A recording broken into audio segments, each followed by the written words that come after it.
વિશ્વ બહુ જ અલગ છે. જે આપણને ગમે તે કદાચ બીજાને ન ગમે, જે આપણે ત્યાં પ્રચલિત હોય તે બીજી જગ્યાએ ન હોય, જે આપણે ન કરતા હોય ત્યાં બીજી જગ્યાએ પૈસા દઈને લોકો કરતા હોય. અત્યારે કેટલો ઉનાળો છે, આપણે સનબાથ લેવાનો વિચારે. વિશ્વના ઘણા દેશોમાં અત્યારે સનબાથ લોકો લઈ રહ્યા હોય. સનબાથ વિશે તમે સાંભળ્યું જ હશે, પણ મારે આજે તમને સનબાથ નહીં, મારે તમને સ્ટોર્મ બાથ વિશે વાત કરવી છે. ચીનથી સમાચાર સામે આવ્યા, ત્યાંના બેઇજિંગમાં આજકાલ આર્ટિફિશિયલ સ્ટોર્મ બાથ લેવાનો ક્રેઝ વધ્યો છે. લોકો મોટા મોટા સ્પામાં જાય છે, હજારો રૂપિયા ખર્ચે છે, કારણ કે એમને સ્ટોર્મ બાથ લેવું છે.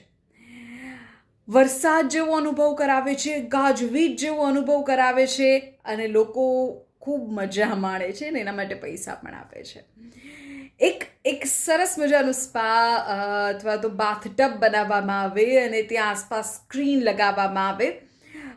વરસાદ પડી રહ્યો છે, ગાજવીજ થઈ રહી છે, ભયાનક પવન ફૂંકાઈ રહ્યો છે, એવા દ્રશ્યો બતાવવામાં આવે, એવો અવાજ સંભળાવવામાં આવે અને તેની વચ્ચે લોકો નાય અને સ્પા લે. તમને કહી દઉં કે ઇટાલીથી સ્ટોર્મ બાથ સ્પાની શરૂઆત થઈ હતી અને હવે ગાજવીજના ઝટકા સાથે, ભયંકર પવનના સુસવાટાના આર્ટિફિશિયલ અવાજ સાથે લોકો સ્પામાં જાય છે અને અઢળક રૂપિયા ખર્ચે છે. ચીનમાં આજકાલ બેઇજિંગમાં ખૂબ ક્રેઝ છે. લોકો આ માટે સ્પાને ખૂબ મોટી રકમ ચૂકવે છે. આ સમાચાર બાબતે તમારું શું કહેવું છે? કમેન્ટ કરો.